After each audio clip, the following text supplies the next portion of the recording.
Hello दोस्तों, मेरा नाम है मनोज। मैं 18 साल का एक जवान हैंडसम लड़का हूँ।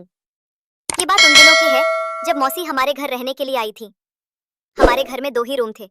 एक में मम्मी पापा सोते हैं और एक में मेरा छोटा भाई और मैं सोते थे। मौसी के आने के बाद मेरा भाई मम्मी पापा के साथ सोने लगा और मैं छत के ऊपर अकेले सो रहा था। मुझे बहुत डर लग रहा था। तभी मेरी मम्मी आई और बोली, तू अकेला छत पे क्यों सो रहा है? तेरी मौसी के पास जाकर सो जा। ये सुनकर मुझे बहुत खुशी हुई। मैं अपनी माँ का बात मानकर मौसी के पास जाकर सो गया। मौसी सो रही थी और मैं भी सो गया। जब आधी रात हुई तो मैं मौसी के चादर पर हाथ रख दिया। मौसी भी जाग गई थी, लेकिन उसने मुझे कुछ नहीं कहा। धीरे धीरे मुझे पता चला कि मौसी भी कुछ चाहती है। फिर क्या था, मैंने भी मस्ती शुरू कर दिया। मेरी मौसी बहुत सुंदर थी, लेकिन मुझे उन्हें सुंदर कहने में डर लगता था कि मैंने उसे ऐसा कह दिया तो वो मेरी माँ को ना बोल दे। मेरी मौसी और मम्मी घर पर ही रहती थी। मेरी मौसी का रिश्ता होने ही वाला था। दरअसल मेरे नाना नानी कुछ दिन पहले ही गुजर गए थे और उनके दो ही संतान थे, मेरी माँ और मौसी। इसलिए अब मौसी मेरे घर में ही रहती थी।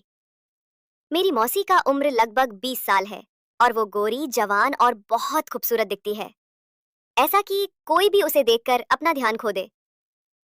एक दिन की बात है, मेरे छोटे भाई का जन्मदिन था, तो माँ बोली, मनोज, तुम बाजार से केक लेकर आओ। मुझे केक कैसे लाना था इसके बारे में पता नहीं था। मैंने बोला, माँ, कैसा केक लाना है मुझे नहीं पता, मैं अकेले नहीं जाऊंगा। तो माँ बोली, सोनम, तू भी इसके साथ चली जा। तो मौसी तैयार हो गई। उसने लाल कलर का टी शर्ट और काला लोवर पहनी थी। उसमें वो क्या कमाल लग रही थी। उसके बाद मौसी को बाइक पर बैठने के लिए कहा। वो पीछे बैठ गई और मैं बाइक चलाने लगा। रास्ते में खड़े और ब्रेकर होने के कारण मैं बार बार ब्रेकर मार रहा था। मौसी मुझसे हर बार टकरा जाती थी। मैं बाइक के शीशे में उन्हें देख रहा था। शायद उसने भी इस बात को महसूस कर लिया था। जब मैं उसे बाजार ले जा रहा था तो मैं बाइक बहुत तेज चला रहा था।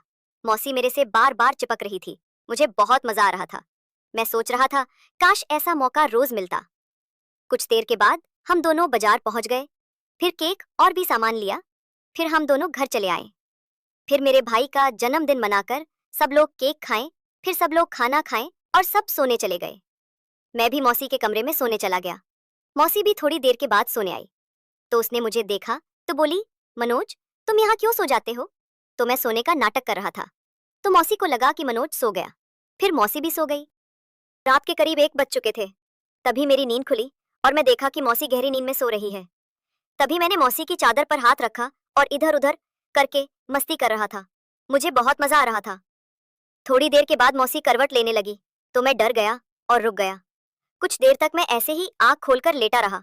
तो मैंने देखा कि मौसी का पैर मेरे ऊपर आ गया। तो मुझे मजा आने लगा और फिर मुझे नींद आ गई और मैं सो गया। सुबह हुई तो माँ खाना बना रही थी। पापा अपने काम पर चले गए और मौसी किधर गई मुझे दिख नहीं रही थी।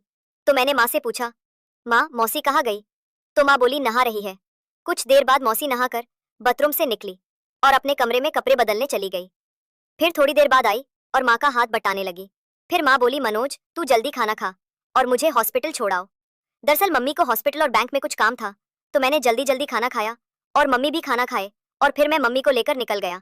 फिर मम्मी को मैंने बैंक में छोड़ा तो मम्मी बोली, ठीक है, मैं टेम्पू से चलाऊंगी, और मैं घर चला गया।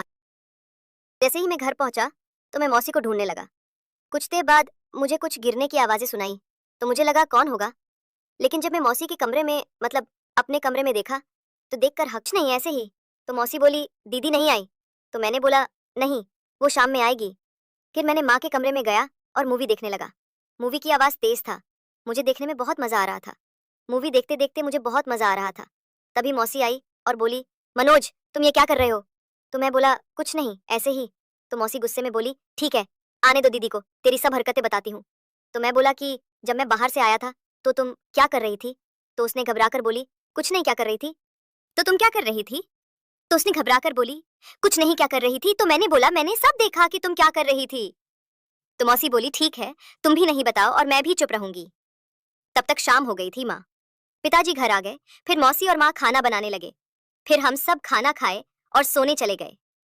सुबह के 6 बज चुके थे। मौसी और मैंने खूब मजे लिए। अब हम दोनों रोज गेम खेलते हैं और खूब मजे करते हैं पबजी गेम ही ऐसा है जिसे हर कोई खेलना पसंद करता है। ओनली लेजेंड लोग ही समझ सकते हैं। ये कहानी किसी व्यक्ति के भावनाओं को ठेस पहुंचाना नहीं है, बल्कि मनोरंजन कराना है। ये कहानी आपको कैसी लगी? अगर अच्छी लगी तो मेरे चैनल को सब्सक्राइब करें, लाइक करें और शेयर करें। धन्यवाद।